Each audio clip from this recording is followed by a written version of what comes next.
Hey everybody, welcome back to Spars Outdoors. And this is going to be your fishing report, but it's also going to be your like I said I was going to do, I'm going to do the rut reports. And I'm going to start off with the deer hunting stuff. I know a lot of you guys liking more of my fishing content, but this is an outdoor channel and I love hunting. And there's going to be a lot of hunting on this channel. My opening day video got taken down. Don't know why, where I shot my 2 bucks on opening day. It had a lot of views. It was a great hunt. I'm sorry it got taken down.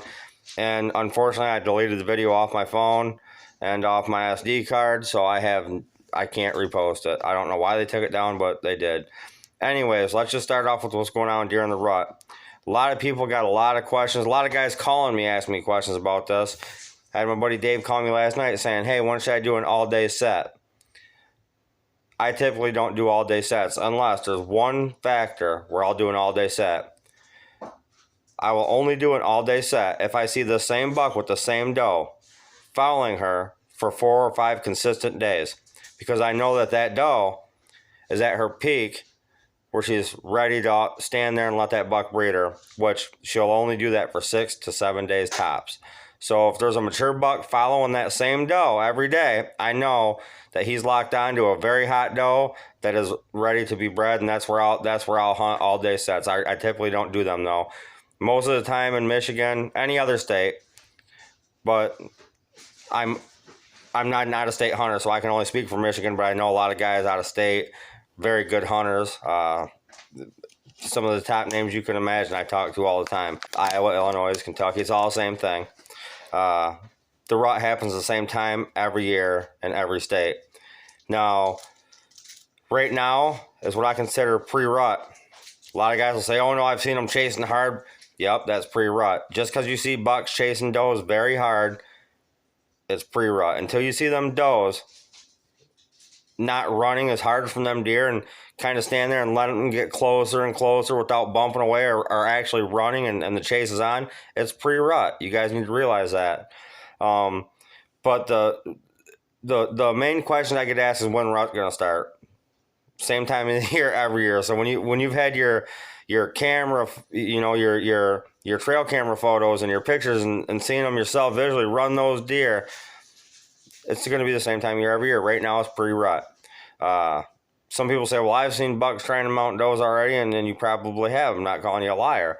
But right now it's pre-rut. Peak rut, you're looking at another 2 weeks, you know.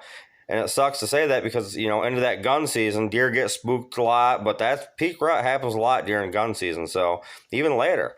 But it all depends on when that doe is ready to stand there. And like I said, it's 6 to 7 days top. She's ready to be bred. So it's a great time to be in the woods. But as for the all-day sets, I typically don't do them until, like I said, if I see one buck following one doe for X amount of days, and I know I can sneak in there and get set up, and then it's around the same time when this happens, that doe will come out and that buck will be right behind her the same time.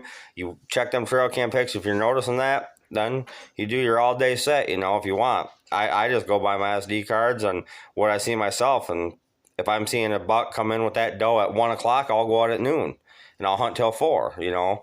It all depends. I don't like doing all-day sets.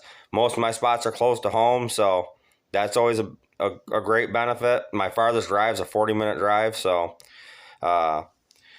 which I don't hunt there that often. Right now is a great time to be in the woods, though. When I like pre-rut better than I like peak rut. I like it when they're chasing real hard because that's when you can get that buck cruising the inside of fields, you know, right on the inside edge, that first 50 to 60 yards inside that woods edge. Scent checking all the scrapes that he's made along the edge and every buck's made along the edge, and scent checking them doe bedding areas. You'll catch them cruising those field edges on the inside of those field edges, and that's a great, that you guys know I do a lot of my hunting on the ground, and I've shot 90% of my bucks on the ground. And it's, you know, this year I tagged out opening day. I just shot the first 2 decent bucks I seen. I told my wife I was going to do that with her being pregnant, and then I was going to focus on the family and try to get some footage, and I did, and I'm still doing so. So I did what I said I was going to do. Usually I go for the more mature deer, but this year I dedicated the season to the family, and that's how it went. But anyways, I've shot 90% of my deer on the ground, hunting that inside 50 to 60 yards of the edge of the fields. And most of my deer are shot during pre-rut. I rarely get early season deer.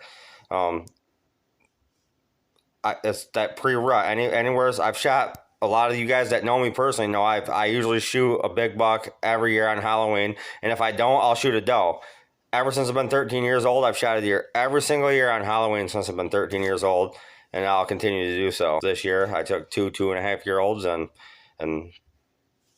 I'm happy with it, you know. So you shoot whatever makes you happy. I'm not the guy to sit here and bash on anyone, but I don't like 1.5-year-old bucks being shot, you know. And people say, well, shooting a 2.5 is just like shooting a 1.5. No, it's not. It's just not. Anyhow, right into the deer movement right now. Yes, you're seeing deer move more in the middle of the day. That's because the temperature changes. This up and down is going to change it back to wackiness. But yes, it's because of the pre-rut and weather changes. As that weather gets colder, them deer are going to start putting that feed bag on. And mature bucks right now are going to put the feed bag on because they know what's coming. They know they're going to be out there chasing. They're going to be burning those calories. They're going to lose 40% of their body weight within the next 2 weeks. So, and that's no joke. They will lose 40% of their body weight within the next 2 weeks, just dogging them does as hard as they do. I've watched bucks run does for miles. And people say 40% of their body weight's a lot. And it happens. That deer that you shot that weighed 210 pounds October 3rd, he's only going to weigh 145 to 150 pounds tops, you know, November 12th. So it's 30 to 40% of the body weight is gone once they start chasing those does. So they're putting the feed bag on. Hunt the edges of the food plots. Hunt the edges of the agricultural fields. Hunt, you know, where the acorns are falling. Wherever there's food source, hunt. Water holes, hunt. Pre-rut, hunt the water, hunt the food, hunt the water, hunt the food, hunt the water, and the thickets and the doe bedding. That's where you want to be. So, as for now, I'm just going to leave it with that. With your deer report, let's get right into the fishing report. Lexington Harbor, Port Sand Lake Harbor, Harbor Beach Harbor, all slowed down. Yes, you're still seeing me post those videos of catching fish, but we're spending 3-4 hours to get those fish. Very few fresh fish come in, and that's the ones that we're getting. And you're noticing that we were getting a darker colored fish, which to me is still good. We were getting a darker colored fish a couple weeks ago that we're hitting, mainly out of aggression. Now the ones that we're catching are chrome because we're getting the ones that are just coming in. The ones that's been in there for a while, they got that lockjaw phase going on. They'll swim at your lure, they'll swim at your spawn, they'll come up and they'll smack at it out of aggression, but they really won't hit. You can catch them. My buddy caught forecasting the other day and lost 2. With a flicker shad, but it's slowed way down.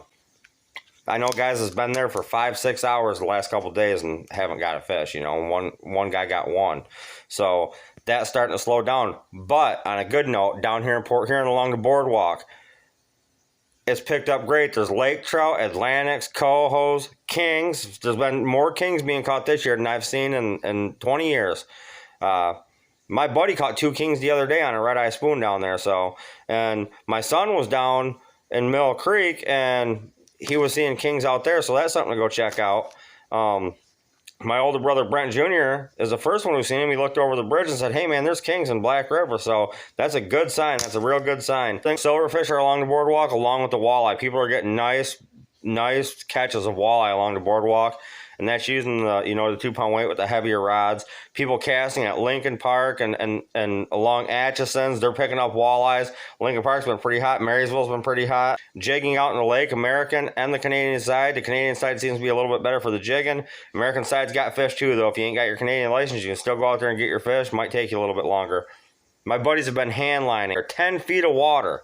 10 feet of water, my buddy got 6. In less than a half hour the other day hand lining, and was back home in no time. I know a guy that went out hand lining him and 2 guys, and they got a 3-man limit in 2 hours. So whipping, picked right back up. It slowed down there for a few days, but with that weather change back down to the cold at night, the walleye started snapping again. The bait fish, they're following the bait fish, they're jumping after them, and they're getting them fish real close. So go to your whipping holes and whip. You're going to catch some walleyes. Sturgeon bite's still good down in Elginak. A lot smaller fish right now, but they're getting sturgeon.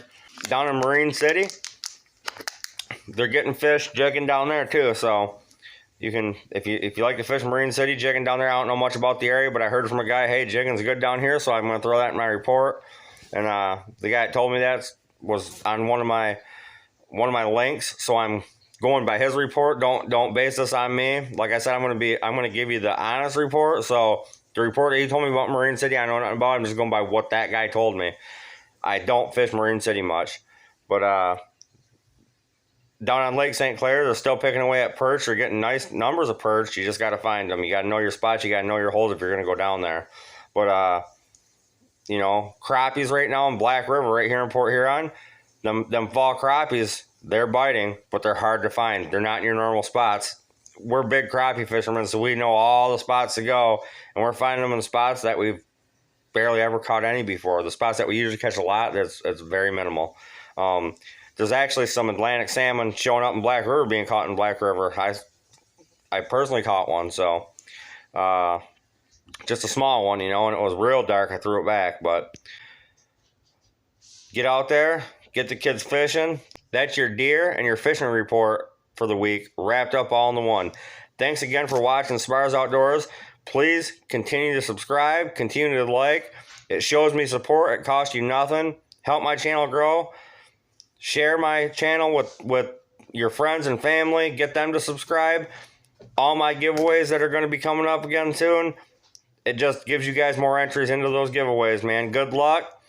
Thanks again for watching Spars Outdoors.